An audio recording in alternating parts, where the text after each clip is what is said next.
کہ جانتے بوجھتے اگر کوئی شخص کسی ظالم کا ساتھ دیتا ہے، جو ناحق ہے اس کا ساتھ دیتا ہے، تو اس کا وبال بیان کیا گیا ہے۔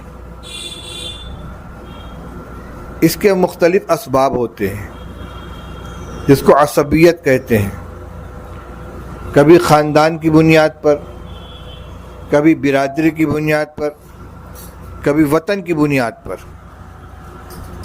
اللہ کا فضل ہے، دارالعلوم اس فتنے سے بہت دنوں سے محفوظ ہے، لیکن شیطان پیچھے لگا رہتا ہے۔ ہماری طالب علمی کے زمانے میں ایک مرتبہ بہار اور یو پی کے طلبہ میں ٹھن گئی تھی، اگرچہ اس کا رخ دوسرا تھا، علمی مقابلہ ہو رہا تھا، مضامین لکھے جا رہے تھے، پرچے آ رہے تھے، لیکن منافست بہت زور کی تھی۔ لیکن حکیم الاسلام حضرت مولانا قاری محمد طیب صاحب رحمۃ اللہ علیہ نے بڑی حکمت کے ساتھ اس کو گزار دیا اور سب کو ملا دیا۔ مگر کبھی کبھی ہوتا ہے، اور چھوٹے مدرسوں میں زیادہ ہوتا ہے۔ کیا ہوتا ہے؟ یو پی کے ایک لڑکے نے ایک بہاری کو مار دیا ہے، اب یو پی والے سب ایک ساتھ ہو گئے، بہاری سب ایک ساتھ ہو گئے۔ یعنی ایک فرد نے ایک فرد کو نہیں مارا ہے، دونوں ساتھی ہیں، ایک ساتھ کھاتے پیتے ٹہلتے ہیں، پڑھتے ہیں، جب تک کوئی بات نہیں تھی، لیکن اختلاف ہو گیا اور ہاتھ چل گیا تو فوراً اس میں ایک یو پی کا ہو گیا، ایک بہار کا ہو گیا۔ یہ جاہلیت ہے۔ حدیث میں واقعہ بیان کیا گیا ہے کہ ایک صحابی جن کی مزاج کے اندر مزاح تھا، مذاق کرنے والے، دوسرے ساتھی کے ساتھ انہوں نے کچھ مذاق کیا اور ان کو غصہ آ گیا، انہوں نے ایک تماچا مار دیا۔ جب انہوں نے تماچا مارا، انہوں نے آواز لگا دی، کچھ ان کے حمایتی آ گئے، انہوں نے کچھ آواز لگائی، ان کے حمایتی آ گئے، یا للانصار یا للمہاجرین، چلو انصاریو، چلو مہاجرین۔ رسول اللہ صلی اللہ علیہ وسلم کو اطلاع، فوراً تشریف لائے، پر ما بال دعوی الجاہلیہ، یہ کیا جاہلیت کی باتیں کر رہے ہو؟ میں تمہارے درمیان موجود ہوں۔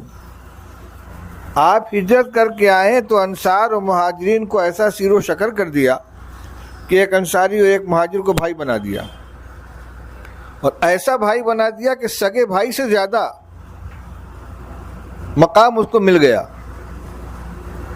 حضرت عبد الرحمن ابن عوف رضی اللہ تعالیٰ عنہ مہاجرین میں سے ہیں، حضرت سعد ابن ربیع انصاری ہیں۔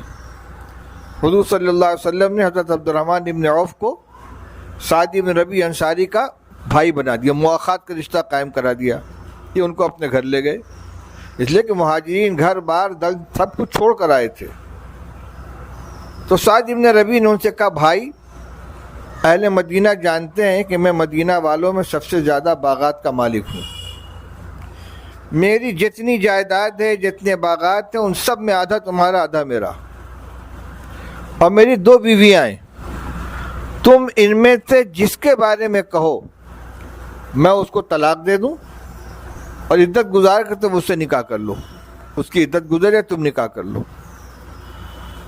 یہ ان کی طرف سے پیشکش تھی، ایثار تھا۔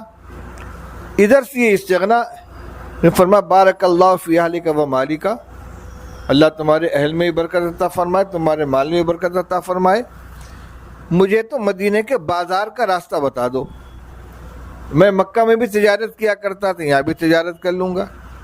چنانچہ بازار گئے، کچھ خریدا، کچھ بیچا۔ چند روز کے بعد حضور صلی اللہ علیہ وسلم خدمت میں حاضر ہوئے تو ان کے کپڑے پہ کچھ پیلا پیلا دھبا تھا، جو رنگ عورتیں استعمال کرتی ہیں اس کا رنگ کا دھبا تھا۔ فرمایا مہیم عبد الرحمن، یہ کیا ہے؟ فرمایا انی تزوجت، حضرت نے نکاح کیا ہے۔ فرمایا کس سے نکاح کیا ہے؟ کہ ایک انصاری خاتون سے۔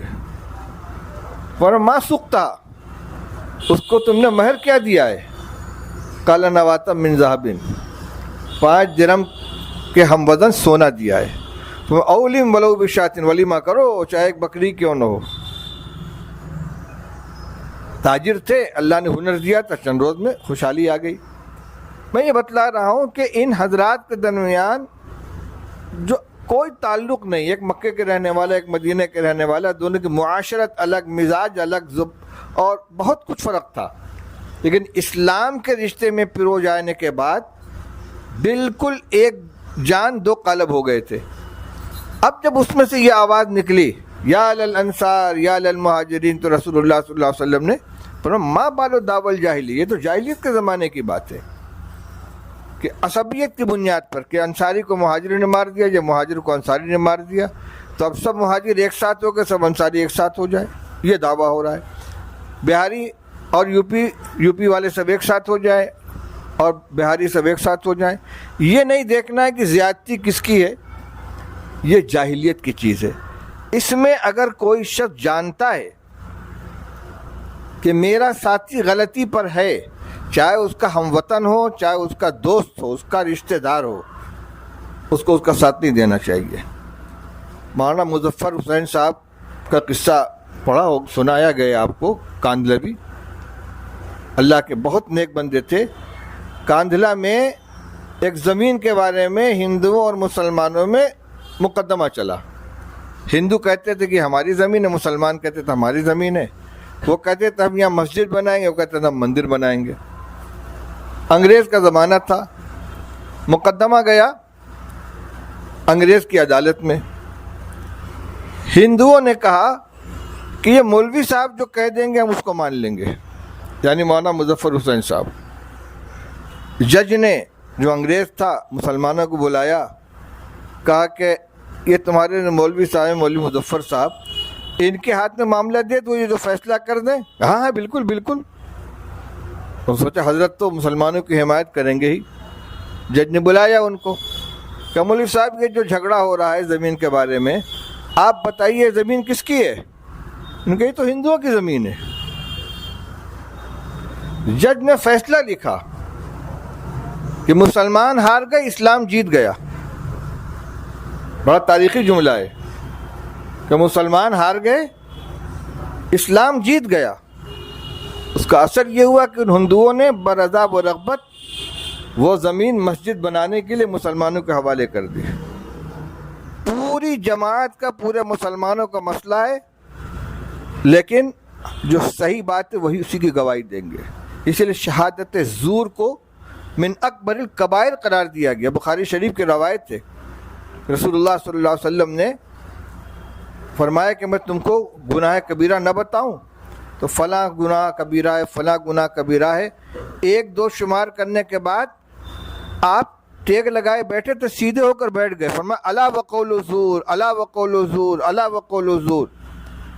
جان بوجھ کر جھوٹ بولنا یا جھوٹی گواہی دینا یہ اکبر الکبائر میں سے ہے.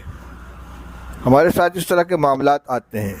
یہ ہدایات ہم سب کے لیے ہیں کہ ہم دانستہ طور پر کسی غلط کی حمایت نہ کریں، اپنی عاقبت تباہ نہ کریں. ابھی روایت پڑھی، اس کو قیامت کے دن بدترین لوگوں میں وہ شخص ہوگا جو دوسرے کی دنیا بنانے کے لیے اپنی آخرت کو تباہ کرے. آج ہی کے لیے نہیں، پوری زندگی کے لیے ہمیں اس کو پلے باندھ لینا چاہیے. اللہ تعالیٰ ہمیں اس کی توفیق عطا فرمائے.